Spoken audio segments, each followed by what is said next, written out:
numbers and let's see what we can do, what has been done. So I think there is some movement there. It's not enough.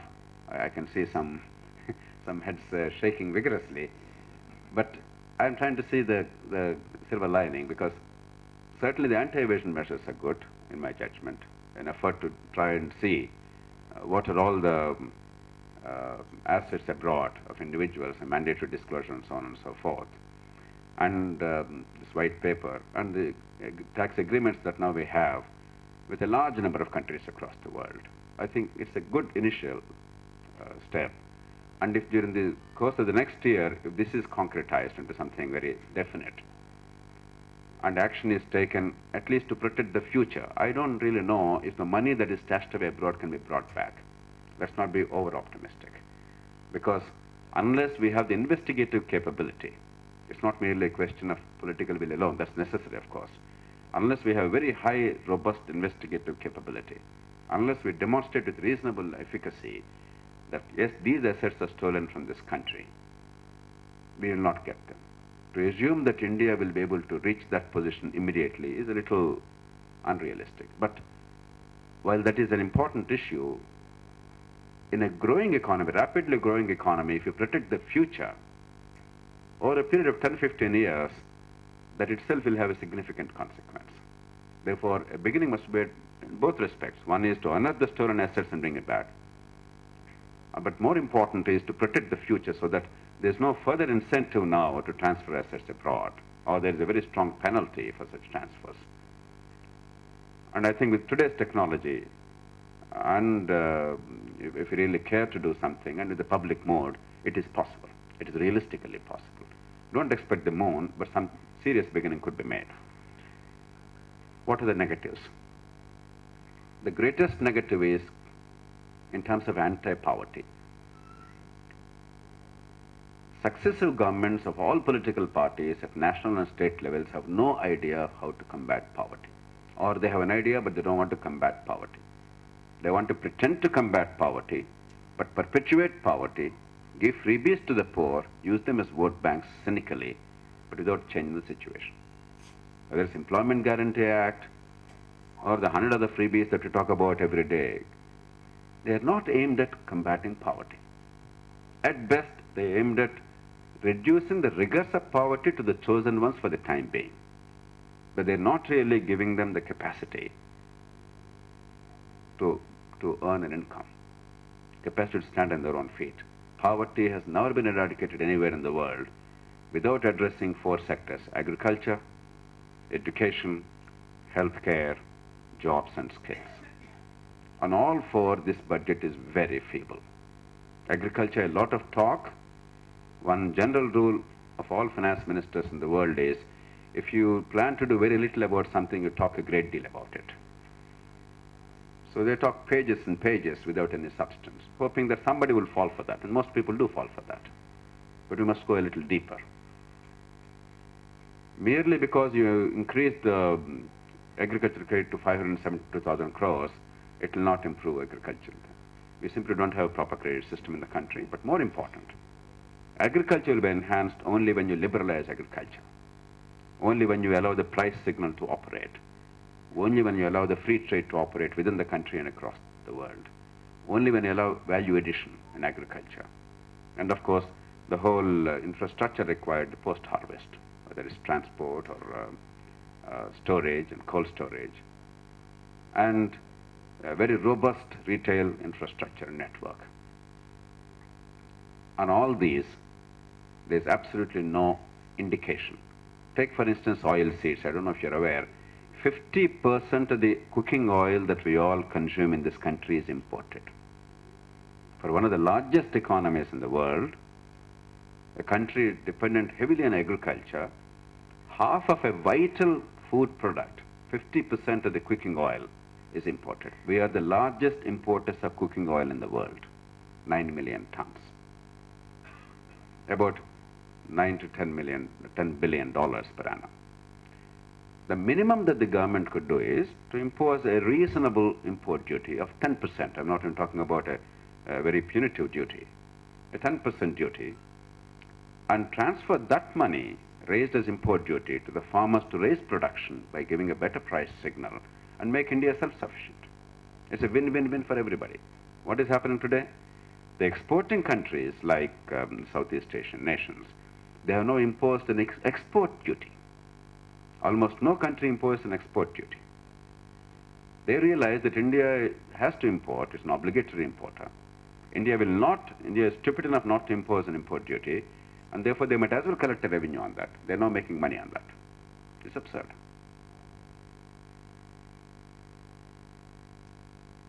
Or a vigorous policy saying that henceforth there will be no borders for agriculture because there is a really short-term shortage. We can always import, it's not a big deal. But there is a competitive advantage for our agriculture. There is cotton or food grains or many other commodities. India actually is doing pretty well, globally speaking, despite the fact that the rest of the world gives heavy subsidies and India does not subsidize except in terms of fertilizer. Despite that, our agriculture is competitive. And we have to now use it as a trump card instead of making agriculture always a weakling in the economy. I don't see any vision. Education, allocations apart, I don't want to talk about allocations for the time being. There's a disaster that's happening in this country. I don't know if you all followed the 74 countries survey, the first global survey of its kind, the educational outcomes at the school level. Have some of you followed that? Any of you followed that? There is a survey recently among 74 nations in the world where simple educational attainments, their language, their mathematics, logic, science, the basic skills at school level have been verified. The number one country, any guesses? China. Surprisingly. China is now better than United States, Britain, France, Germany, Japan, etc. in terms of school educational attainments, which is a miracle. The last country, any guesses?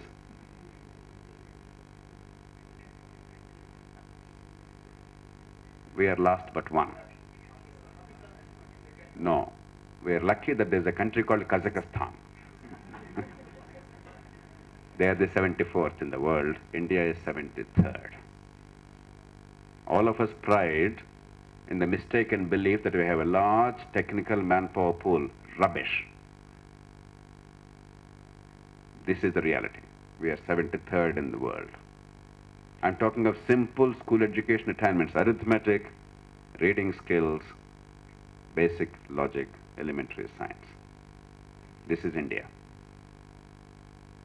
There is no recognition of the crisis. Indian future is doomed unless we do something dramatic and big on education. All that we talk about is inconsequential if we do not give a decent school education to the bulk of our people. We are nowhere near that. Don't be fooled by the Education Act and right to education, all this blah blah, it's all blah blah. Only countries that do not give education give us acts on fundamental rights. We don't require a fundamental right to education. No other country, to the best of my knowledge, has a fundamental right to education. You don't require it. You educate. Who stopped you from giving education? Why do you require a fundamental right to education? There is no recognition. There is no awareness. That means the finance ministry and the government of India, it's not become part of their genetic makeup to recognize the grave crisis looming. It's also a problem of poverty. Not only a problem for the economic growth of the future, it's also a problem of inequity because education is the greatest leveler. And lack of education is the greatest cause of disparity, economically and socially. Caste disparities, economic disparities, rural-urban disparities, they're propagated, they're further widened because of lack of education, lack of access to quality education. The third is health care. In the past few months, because the Prime Minister made several comments, and they appeared to come from his heart, I was very enthused. I am the author of the National Rural Health Mission. Actually, I wrote it as a National Health Mission. In their wisdom, they said, let's do Rural Health Mission now, later we do Urban Health Mission. I don't know why, but anyway. Now this month, yesterday, Finance Minister talked about Urban Health Mission, though he didn't talk about any allocations at this point of time. So from the Prime Minister's utterances, I was hopeful that something big will happen in healthcare. Zero. India's GDP share of health expenditure, public expenditure on health, is 0.9%. 0.9%. The general norm across the developed world is 8% of the GDP. And public expenditure, the share of total expenditure on healthcare in the country is 17% in India. It is the lowest in the world with the exception of 3 countries: Afghanistan, Burma, Cambodia. We are in the very distinguished company of these 3 countries. Not even Pakistan, Bangladesh, Sub-Saharan Africa, not even the poorest countries on earth are as bad as we are. And the government and the finance minister have no clue. I am offended. I am deeply offended that the people of this country do not matter at all. We don't even recognize the grave crisis. We don't have a roadmap. Already, if you have a roadmap but don't have allocations, you want to figure out how to do it, public-private partnership, all that, we can find an answer together. But first, a roadmap. First, a recognition that there's a crisis. Then, an ambition. Then a roadmap. Then resources will come. Resources are the last issue. If you don't know what you want to do, if you don't know where you're headed, you cannot make a difference. Blind cannot lead the blind. The fourth is jobs and skills. In the past few years, some emphasis was given, and I was happy the Prime Minister took special initiative. I've had long discussions with him over the years. But I was hoping this year there would be a quantum jump. The allocation, if I remember right, is I have to verify the fine print of the budget. I didn't have time to see that. 1,000 crores this year for skill development across the whole country, which is ridiculous. Simply no good. That means, in terms of combating poverty, this government is completely clueless. That means there is an increasing political crisis that's looming in this country, because poverty and politics, that mix is very dangerous. And that lead to greater populism, that lead to greater irrational economic choices, that lead to greater economic decline, relatively speaking, in this country. So we have a huge problem. And we all have to focus on that, because you cannot isolate. You cannot say, let the poor remain and economic growth grow. It will not grow. The economy will not grow if the poor remain. And the way forward is these 4 sectors: agriculture, education, healthcare, and jobs and skills.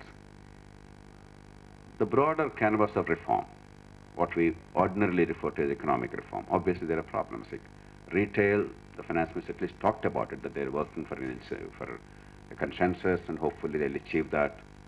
My own way is, and I think the industry must argue for this, if states like West Bengal are not in favor of retail trade, so be it.